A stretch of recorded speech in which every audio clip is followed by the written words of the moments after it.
Live from New York City, it's the Gary Null Show.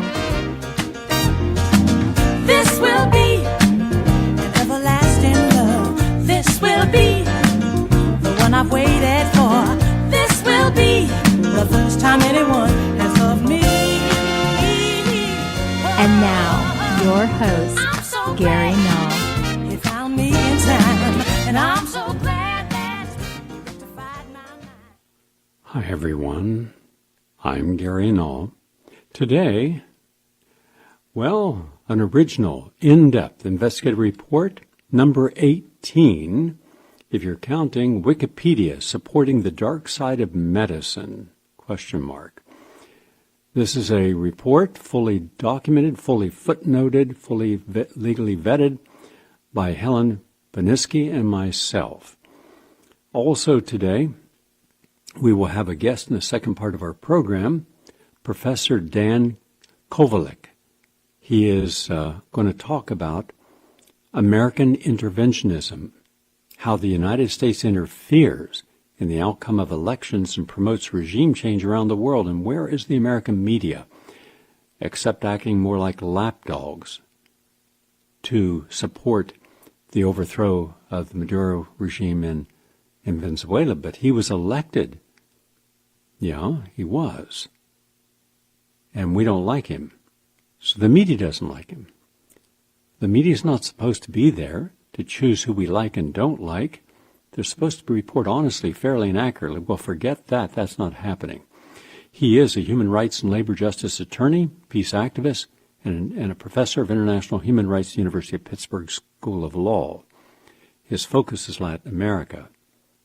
And he also worked against Coca Cola, Drummond Company, Occiental Petroleum, over human rights abuses in Colombia.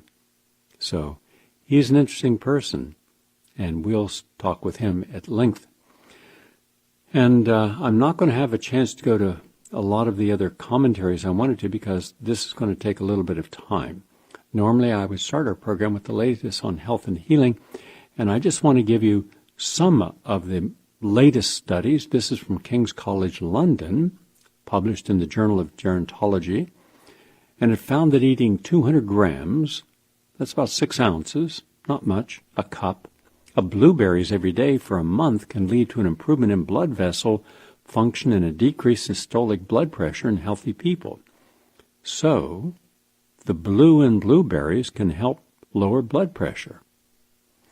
And they studied people, and this is what they came to. So, want better blood pressure, better blood vessel function after just 2 hours of consuming blueberries? Then not difficult to do. So we all want healthy blood pressure. And why? Why does it work? Because of the antho, A-N-T-H-O, cyaninins, C-Y-A-N-I-N-S, that led to improvements in endothelial function. And the endo, E-N-D-O, thelio, T-H-E-L-I-A-L, endothelial cells act as a barrier between the blood or lymph and the surrounding body tissue. In effect, they're the lining of your blood vessels. And they play a key role in blood clotting and regulating blood pressure. So that's important. Also, peer support. Healing hands can actually curb prescription opiate misuse.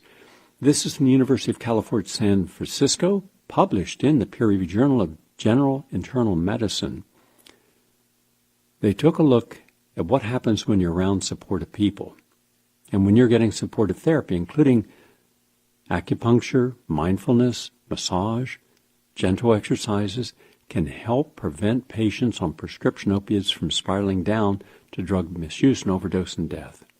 When you consider how many people are dying from these every year, this is really important, because opiates are often prescribed to patients with moderate to severe pain from chronic health conditions or after surgery, and then people get hooked on them, and they don't really do a whole lot of good anyhow. They've been oversold. But prescriptions, opiates from your doctor, are more lethal than heroin. That's correct. The most notable improvement was a 22% boost in pain self-efficacy and a patient's able to manage and function in their daily life despite their pain. And again, why? Because of therapeutic touch, and also because of meditation, mindfulness. And this was a 3-month program, and it works. So we could be helping save lives, because when you consider how many people died from overdosing on drugs involving prescription opiates, it was 17,029 just in 2017, according to the CDC. But remember, a lot of drug deaths are not properly attributable to the drug. So if a person takes the drugs and overdies because of a heart attack, more often than not, the heart attack will be considered the cause of death, not the opiates. So look at the natural, non-toxic way of dealing with this. Also from Dalian Medical University in China, published in the Journal of Clinical Investigations, how stress affects cancer growth, it does. But how vitamin C can suppress it, it also does. So, here's the takeaway message. Chronic stress increases cancer's growth. It's known as stress-induced cancer, and it can be reversed with vitamin C. That's really powerful. It's important. So, breast cancer stem cells can be resistant to treatment and may hinder eradication of the disease. And according to the study, you can kill all the cells you want in a tumor. But if the stem cells, or it's the mother cells, are not killed, then the tumor is going to grow and metastasize. So in the current study, immunodeficient mice that were exposed to stressful conditions for 1 week ended up with the cancer growing, but then vitamin C was introduced and it helped block it. It suppressed lactate dehydrogenase, an enzyme that is increased by epinephrine, and so it made a difference. So the takeaway message is start taking a lot of vitamin C on a daily basis, up to bowel tolerance throughout the day. Best to take it in a protein shake, even a banana, with some liquid, and then put your vitamin C, because that buffers it so you'll get more into your system without hitting gastric distress and ending up with diarrhea. And also, keeping active in middle age is now shown to lower your risk of dementia as you age. And this is from the University of Gothenburg in Sweden, published in the peer-reviewed journal Neurology. Here's the bottom line. The more exercise you do when you're in your 30s and 40s and 50s, and the more mentally active you are at that time, you're going to have a lower risk of developing dementia decades later. That's important. And we want to see that people live a longer life. And also the potential link between vitamin D deficiency and the loss of brain plasticity. University of Queensland, which is in Australia, you need vitamin D for your brain health. And when you're deficient, you can end up with a greater likelihood of having depression. So, we have over 1 billion people in this world who are deficient in vitamin D, minimally. And that deficiency can impair cognition. And unfortunately, exactly how vitamin D influences brain structure and function is not well understood, but we know that it's important because it affects what is known as scaffolding in the brain. And it's called a perineural nets. And these nets form a strong supportive mesh around certain neurons, brain cells. And in doing so, they stabilize the contacts these cells make with other neurons. And vitamin D is important for that whole process. So get your vitamin D and have a better brain. Also from the Salk Institute, scientists identified a healing compound in Herba Santa that is good for Alzheimer's. So just think for a moment. For those people who say, well, nature doesn't provide anything. Well, aspirin comes from white willow bark, and digitalis for people who have angina, and the anti-malarial artemisium all come from plants. So the Salk Institute discovered a potent neuroprotective and anti-inflammatory chemical in a native California shrub that might lead to a treatment for Alzheimer's disease. It's based upon a compound found in nature. And the research appears in the current issue of the journal Redox Biology. So that's good. And so they were using it to reverse neurological disease symptoms. And they studied over 400 different plant extracts, known pharmacological properties, and they found that those that have the flavonoids from plants that have anti-inflammatory and neuroprotective properties work best. And through the screen, the lab identified a molecule called sterubin, S-T-E-R-U-B-I-N, as Herbasanta's most active component.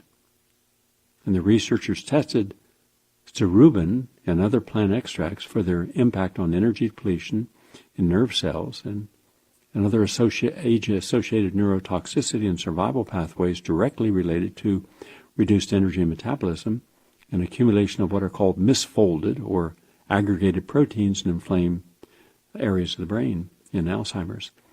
And they showed strong, potent anti-inflammatory impacts on brain cells known as microglia. This is all good. So a simple plant and flavonoids from the plant can impact on Alzheimer's. And that's terrific. So that's the latest on health and healing, and I'll be back in a moment and give you an in-depth original investigative report, which is published also on prn.fm, where we are challenging the individuals who are the so-called experts at Wikipedia, and we are challenging them and would like the rest of the American media to come on board and take a look for yourself.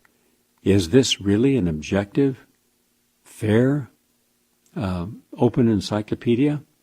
Or has it been used to vilify, destroy, denigrate, slander, and libel people with no opportunity for recourse, even by its own rules? And we are presenting our evidence. Our evidence has been created so that it will withstand cross-examination, an expert rebuttal, and a court of law. That should give you something to think about. Number 18 in the series, and we have over 100 planned. Wikipedia supporting the dark side of medicine, ? In a moment.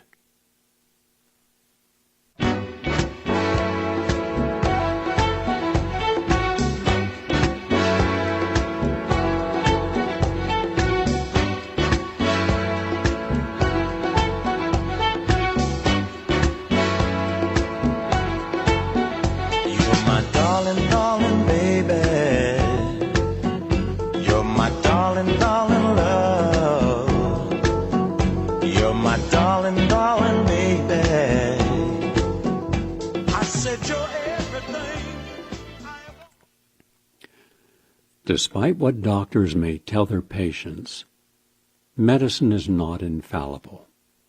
Bad treatments and dangerous drugs have persisted as universally accepted medical practice for long periods of time, far beyond when people began to catch on to their dark side. During the 20th century, we willingly subjected ourselves to lobotomies, electroshock therapy, mercury amalgam fillings, thalidomide, tapeworm egg diet pills, water fluoridation, heroin cough syrup, and insulin comas. Even in the still young 21st century, the list of discredited drugs and treatments is long. Vioxx, with a minimum of 55,000 dead of heart attacks and strokes before it was pulled in the largest drug recall in history. Zyprexa, which causes diabetes and massive weight gain and other forms of metabolic syndrome. Neurontin, which causes psychosis and suicide in patients with no pre-existing mental issues. The SSRIs, the selective serotonin reuptake inhibitors, which cause the suicides they're supposed to prevent. Fosamax and other osteoporosis drugs, which cause the bone loss they're supposed to prevent. Statins, which increase the risk of cancer and diabetes and neurodegenerative disorders. Mammograms, which spread the cancer they're supposed to detect. It was not science, nor the medical profession, that caused these once popular treatments to fall out of favor, to be discredited and ultimately withdrawn from the marketplace. Nor was it any federal agencies charged with protecting the public health. No, it was not the FDA, nor the CDC, nor the National Cancer Institute or National Institute for Allergy and Infectious Disease or National Anti-Aging Institute.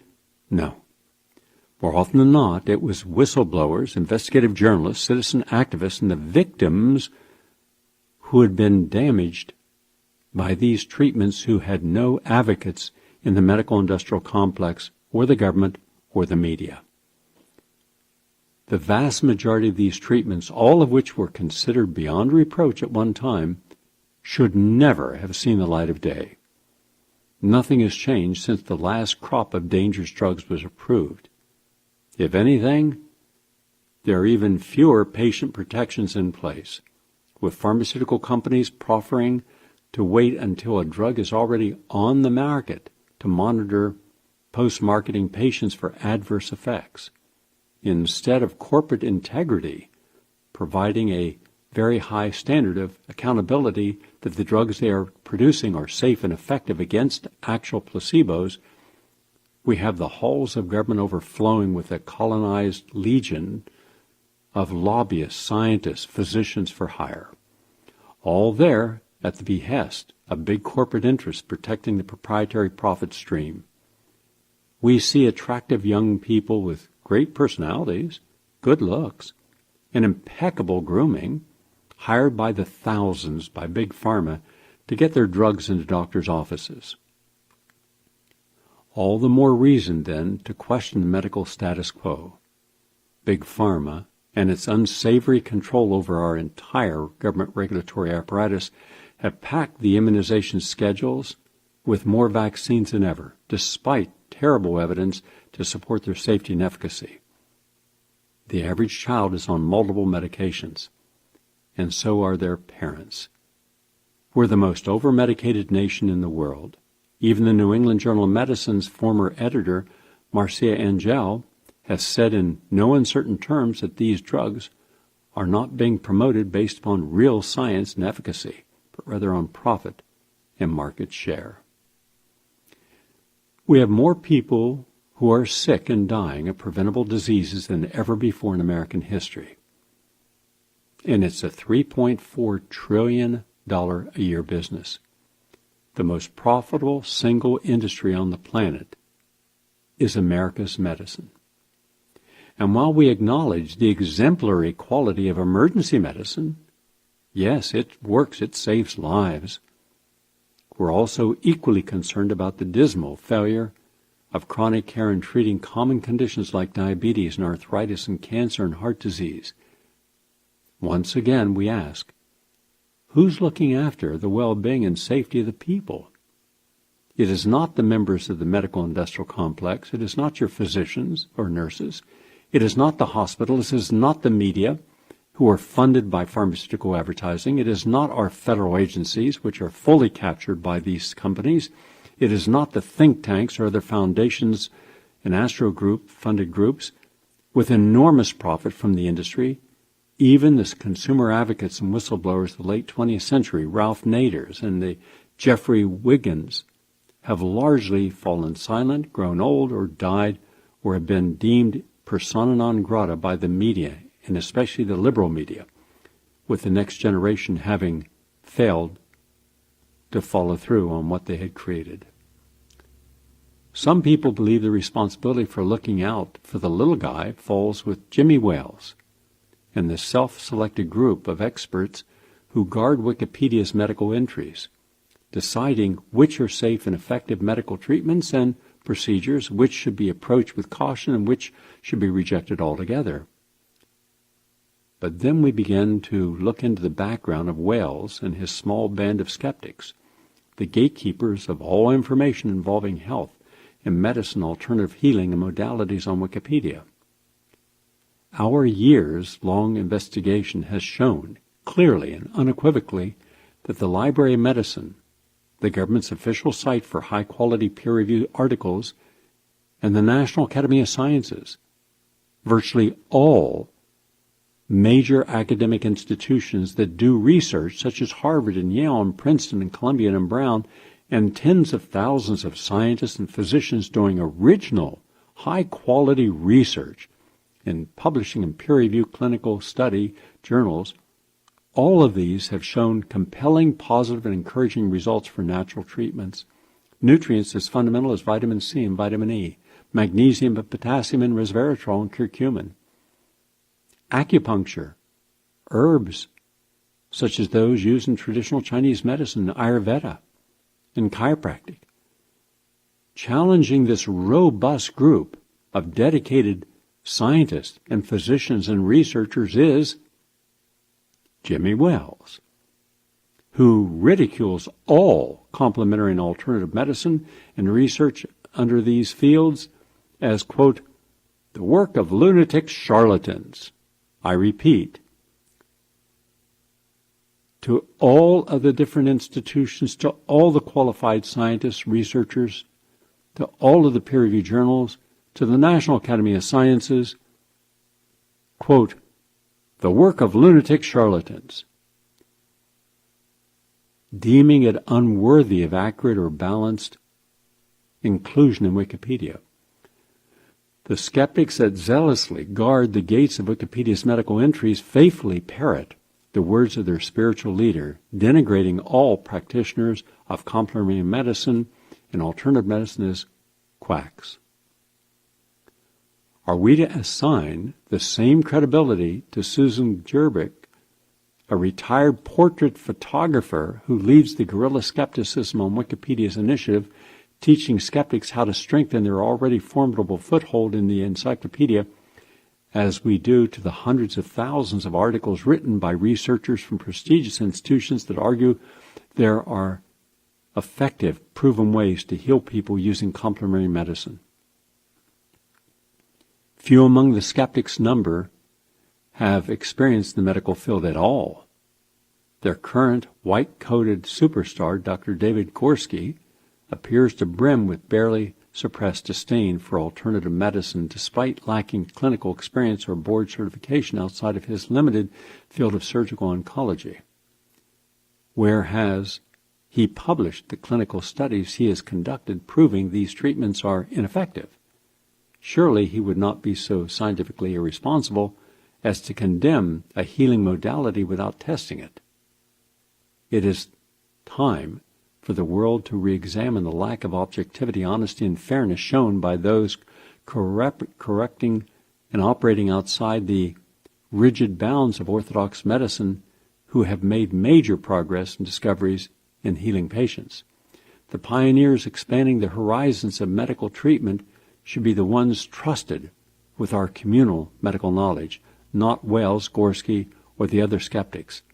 They are only capable of tearing down the contributions of others. When we hear Gorski and other skeptics unconditionally condemn, with no first-hand experience, any and all alternative therapies as, quote, unproven treatments, then condemn any research into these therapies that proves their efficacy, their palpable fear and loathing of an entire field can be reviewed as reaching the point of self-parody. Is one person's opinion supposed to scare the public away from pursuing these modalities? It is our opinion that this McCarthyism is now, and it supersedes good medicine on Wikipedia.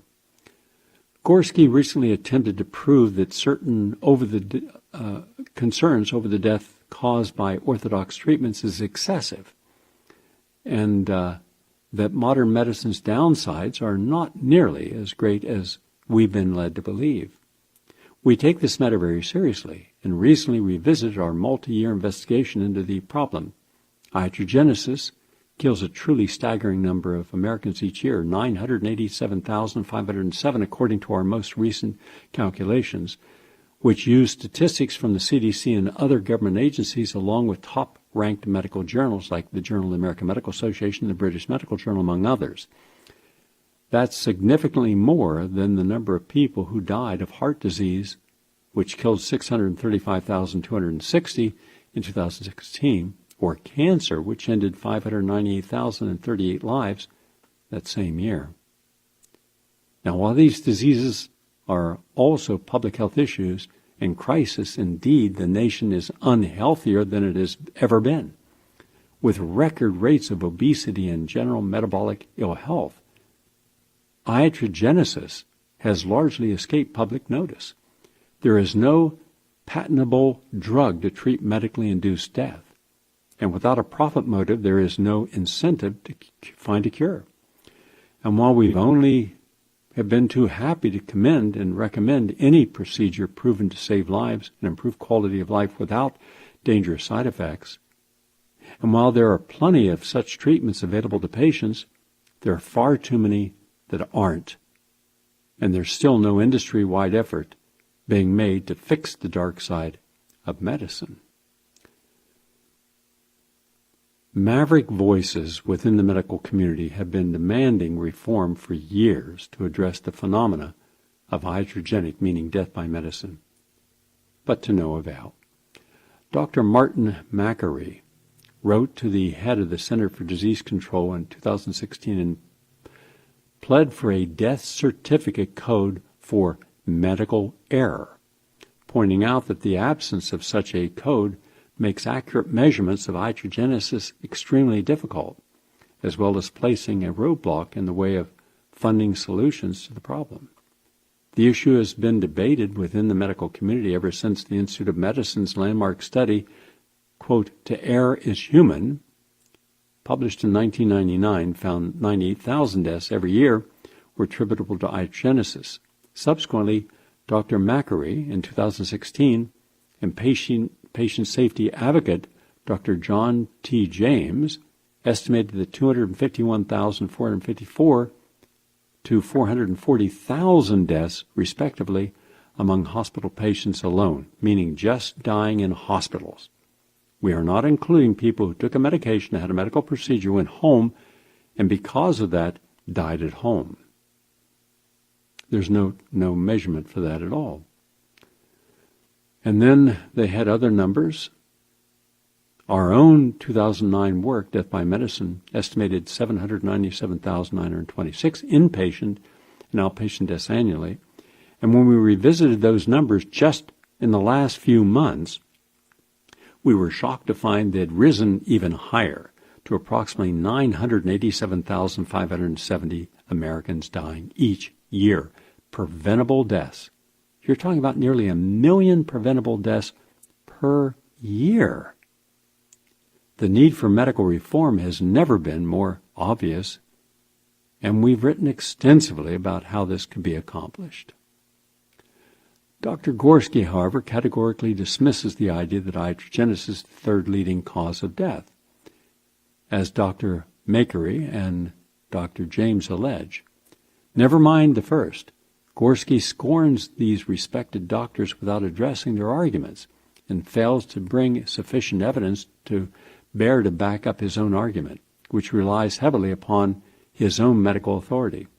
First, Gorski points out that there are only 2.7 million deaths in the United States each year, and that if Macari's figures are correct, it would mean between 9 and 16% of all Americans dying were caused by medical error. This is absurd, Gorski says, without explaining, well, how or why is it absurd, given the multiplicity of ways in which medical error can cause a person's death and the interreactions of other factors and diseases and drugs. A 16% figure is extremely plausible. Even our own figure of 987,507 deaths, which would equate to 36% of all U.S. deaths annually, is not outside the realm of possibility, considering how many people receive medical treatment in the weeks and months preceding death or expire in hospitals, given how few medical errors are reported, about 1 in 10. That's a big factor. So 90% of medical errors are never reported, or deaths from those errors. So it's entirely possible that our numbers are too low. Gorski does not address the reporting gap, such as well-known problem in medical practice that an entire body sprung up to address it following the reporting gap in the passage of the Affordable Care Act. We believe this is because it doesn't fit his argument.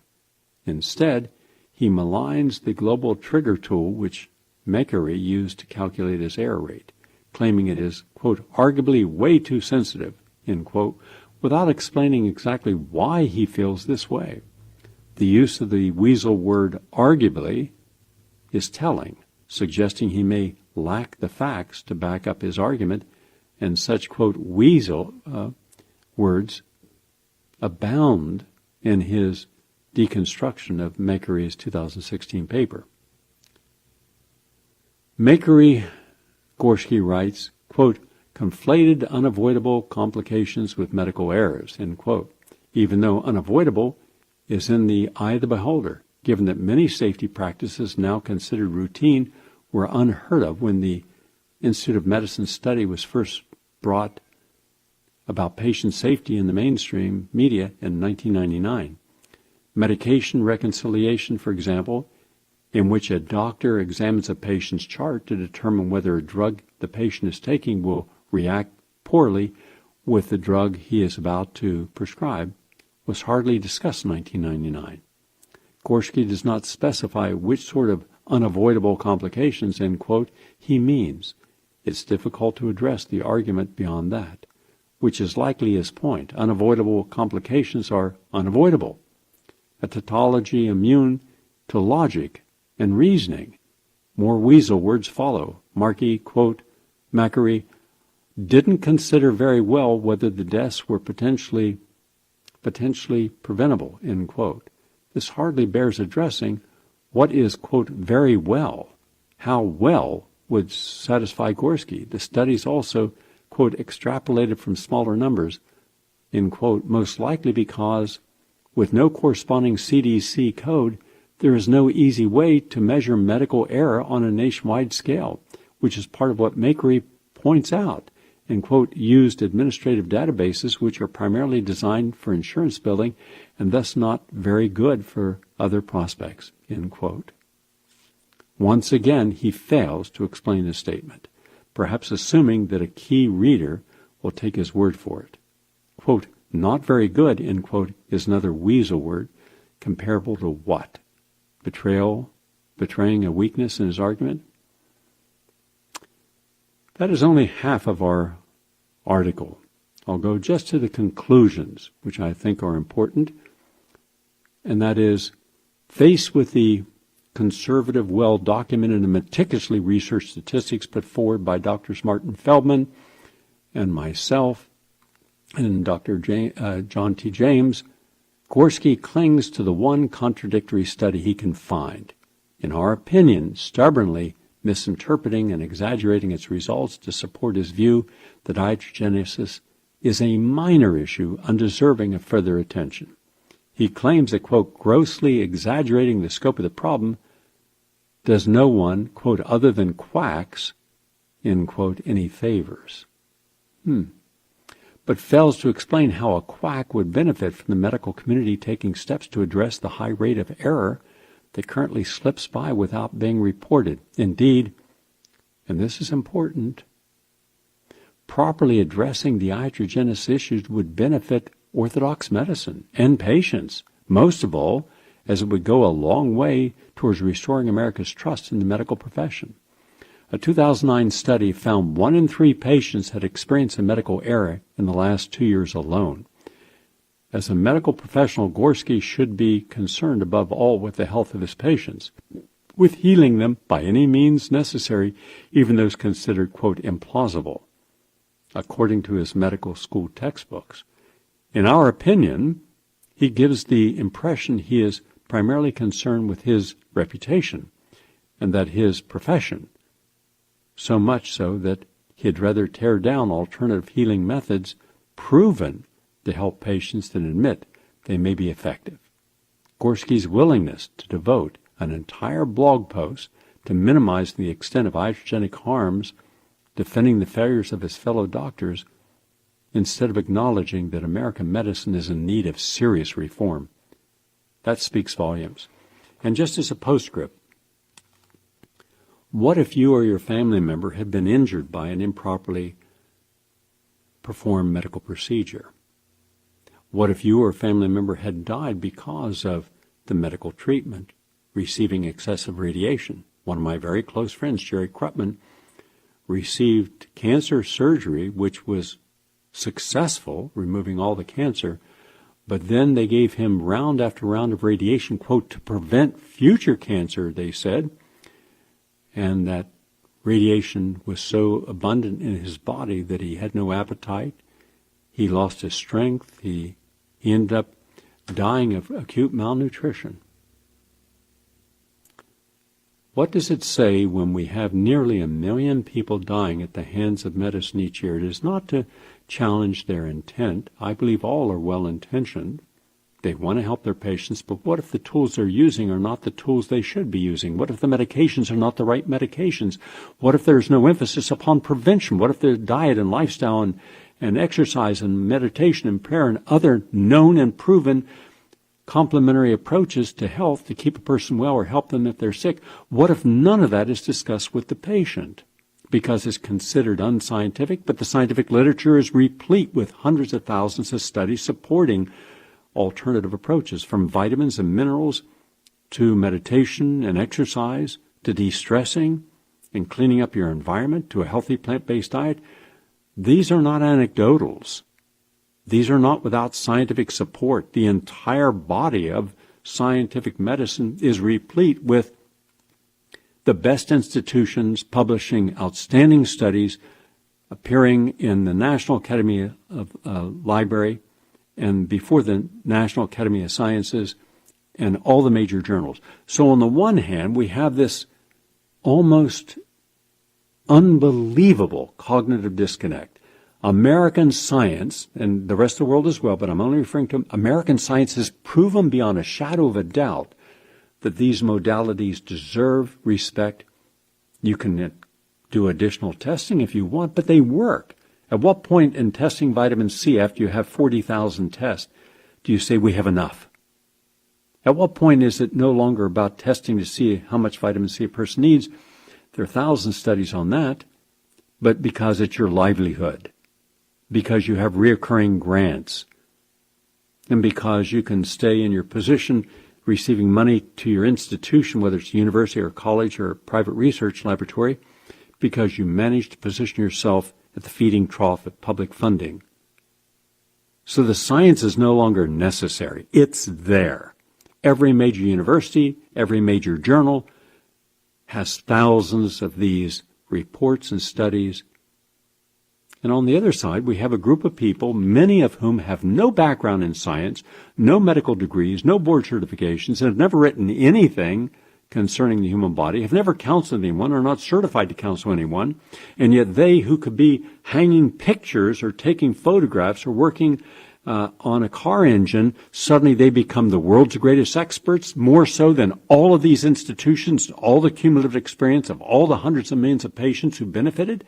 What kind of mindset allows that lack of reason, objectivity?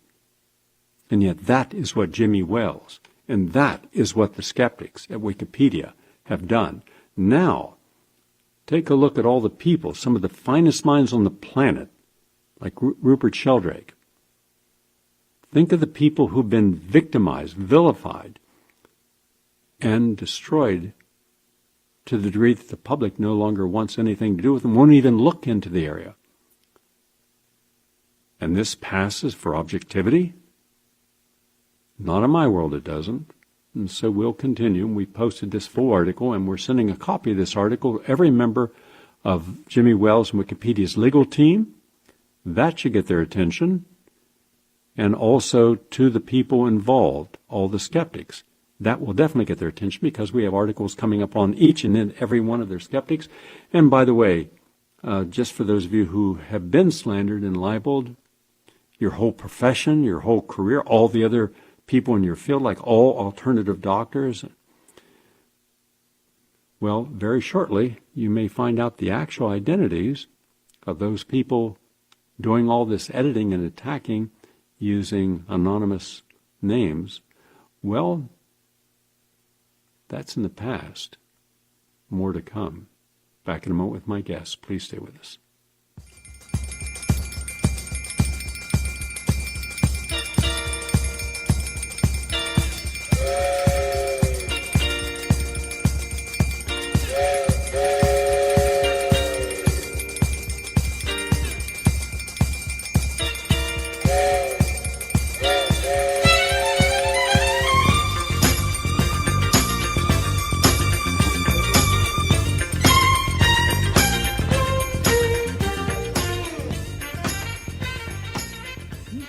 I'd like to welcome all of you. We're going to Pittsburgh right now, where Professor Dan Kovalik is standing by.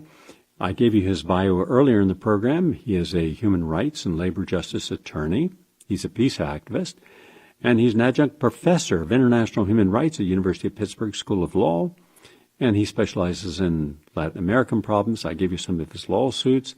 He's a graduate of Columbia University Law School, and he contributes to Counterpunch, TeleSur, Huffington Post, and he's published books on scapegoating of Russia and U.S. efforts to overthrow the Iranian government.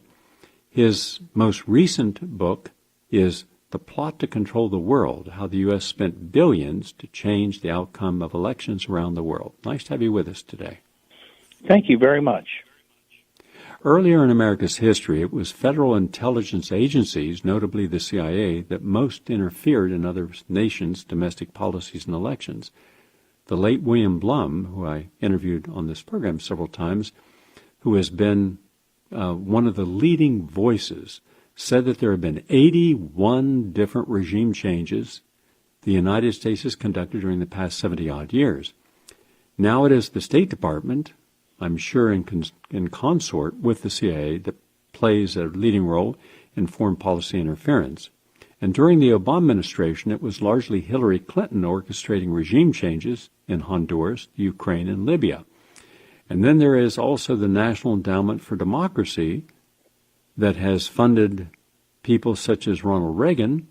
So please speak about the institutional infrastructure that has emerged that has taken on the mission or mantle to interfere in other nations' affairs and elections and even regime changes to assure foreign governments give allegiance to the Washington Consensus. The forum is yours.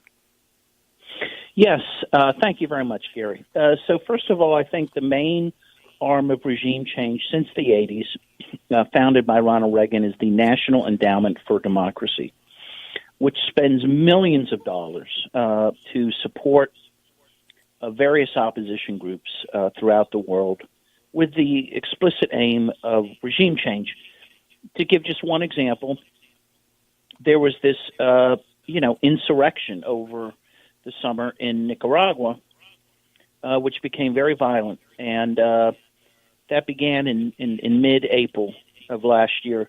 In May, a magazine run by one of the arms of the National Endowment for Democracy bragged about laying the groundwork for that insurrection.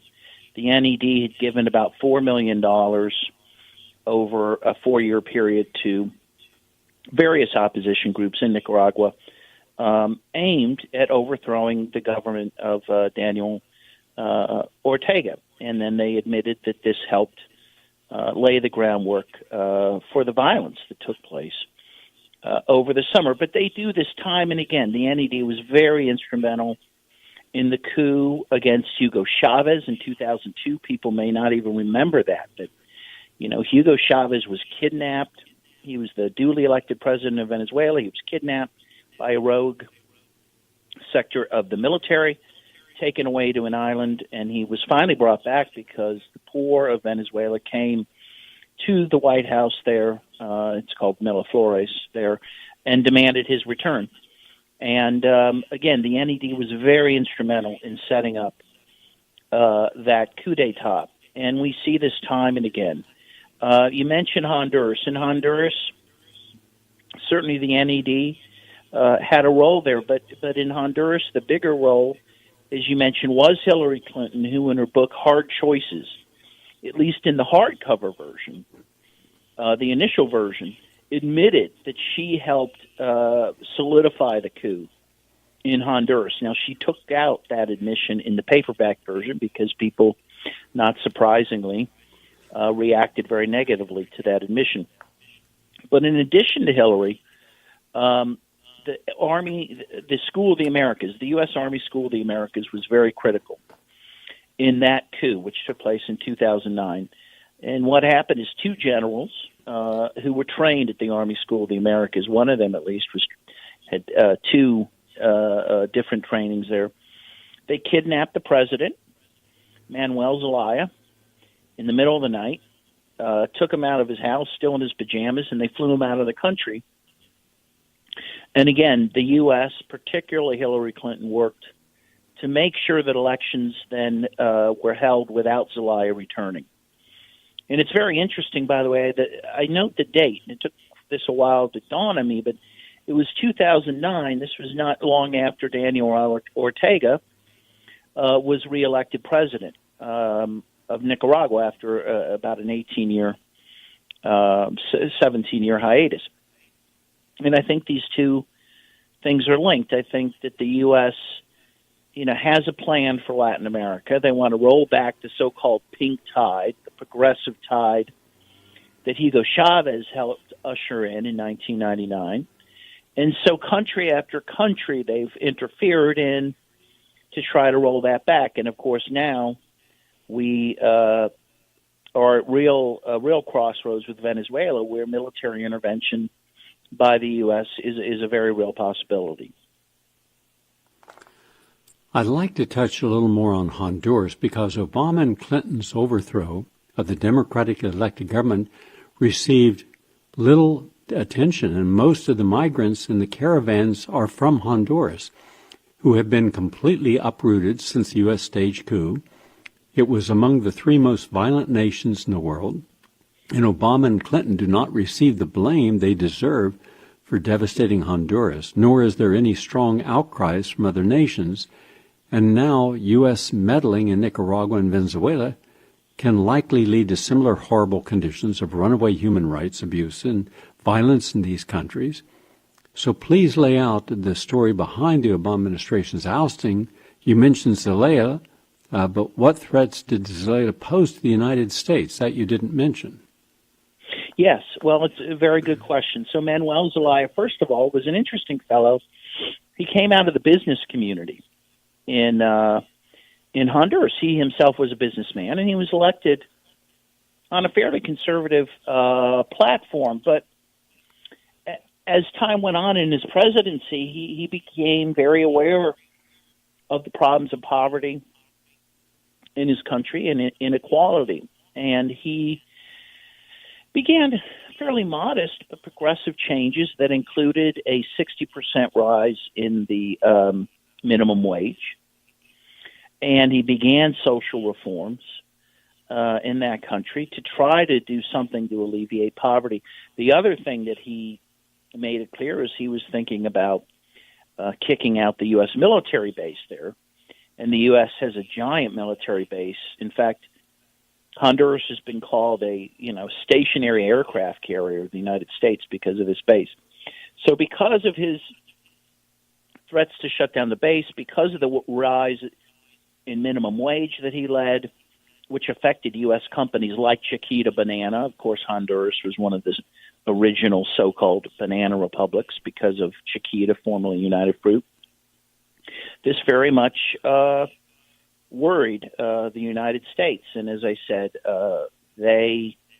generals who were trained by the United States carried out a coup against Zelaya. And he was never returned to power. He ended up having to live in Nicaragua for a bit. Nicaragua took him in after he was flown out of the country. And yes, Honduras has never been the same. Since Zelaya was ousted, there has been numerous murders of journalists, of human rights leaders, of land rights activists, of indigenous leaders, of gay activists. And again, as you mentioned, there's been virtually no media coverage of this. It's very interesting how the media, the propaganda system works. When the U.S. has its sight on a country for regime change like Venezuela right now, we hear about it every day, and we hear a very one-sided version of what's happening there, right? But meanwhile, we don't hear about the much worse humanitarian situation in Honduras, or even the much worse humanitarian situation in Colombia, South America, which is right next door to Venezuela, which has had over 150 social leaders killed, mostly by state forces, in the last year, 150. Meanwhile, Colombia also has the largest internally displaced population on Earth, even more than Syria, at over 7 million internally displaced people. And yet we don't hear about that humanitarian crisis. That is not of concern because Colombia, of course, is the closest ally the U.S. has in South America. And so the crimes of Colombia are ignored, if not covered up. And instead we have this obsessive coverage of Venezuela to try to prime the population for regime change there. Doesn't it just roil your blood when you hear Rachel Maddow or others on CNN and all the other networks talk about Venezuela as if somehow it's needed that there's regime change when the regime that was there, had they not been undermined, would have continued Hugo Chavez's People's Revolution. There seems to be a domino effect of power exchange in Latin America right now. After Honduras, now it's Nicaragua and Venezuela.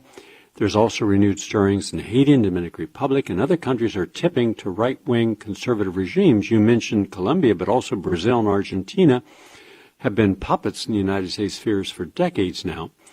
Our final question then should be, look at Haiti. Haitians are in the street revolting. They can't afford food. They're back to what they had under the Clinton-inspired coup. And why aren't the Clintons held responsible for contributing to the destabilization? First, because of he allowing imports of cheap rice and other products that undermine the natural economy there, and also the $13 billion that was earned for the hurricane survivors, that didn't go to them. In fact, even the Red Cross received $1 billion and only spent, I think it was enough money to buy or build 6 little homes, and kept all the rest as administrative fees. But the Clintons were responsible for a far greater amount of money being raised, and no one knows where the money went. Your thoughts? Yes, well, I think the situation with Haiti is one of the more despicable episodes in U.S. intervention. In fact, as Noam Chomsky points out, it's been intervened in by the U.S. more than any other country, and therefore, not surprisingly, it's the poorest country in the Western Hemisphere. As you mentioned, Bill Clinton would later apologize for his food policies, which he himself admitted undermined the ability of Haitians to feed themselves. The U.S. has been involved in numerous coups in Haiti.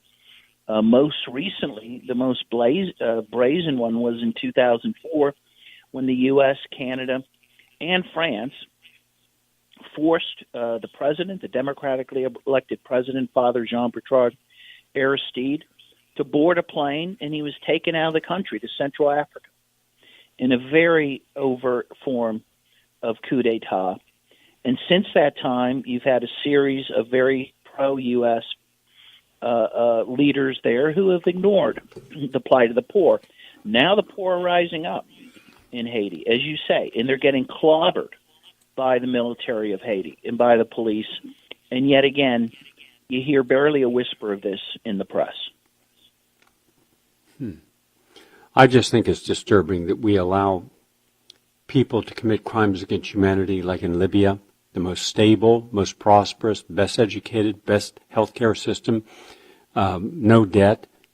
And yet, of the 54 nations in Africa, it was Paris that was the best. Gaddafi was the most loved leader in Africa. And Hillary Clinton took him out. What does that say about all the people surrounding her in Washington, in the Washington consensus? Yeah, well, it says a lot. And as you say, Hillary Clinton was a prime mover in the NATO invasion against Gaddafi. which, as you say, took the most prosperous country in Africa, and after the invasion, it's now the least prosperous country. Now slaves are being sold on the streets of Libya, an incredible thing.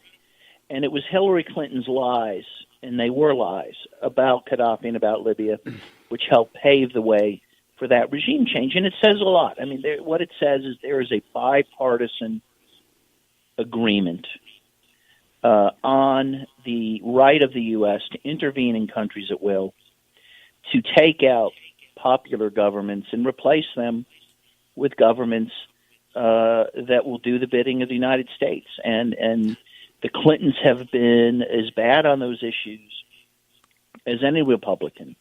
And yet, as you note, they seem to get a pass. People... Yeah, they do up to this point. Yeah. Yeah, liberals are the worst. Liberals They're are the worst.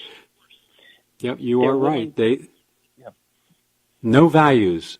Anything that's in identity politics, they get away with, and they shouldn't. They shouldn't be given that opportunity. Dan, thank you very much.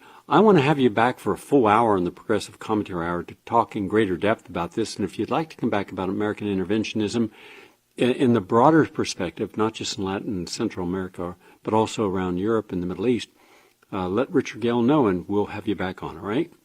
I would love to do that. Thank you so much. All the best to you. Professor Dan Kovalik, Covalik. He is a labor justice attorney, human rights attorney, peace activist, and he's gone after a lot of big guys. He also won Project Censored Award. He's on the side of the people. His latest book is The Plot to Control the World, How the U.S. Spent Billions to Change the Outcome of Elections Around the World. Have a nice day, everyone. See you tomorrow.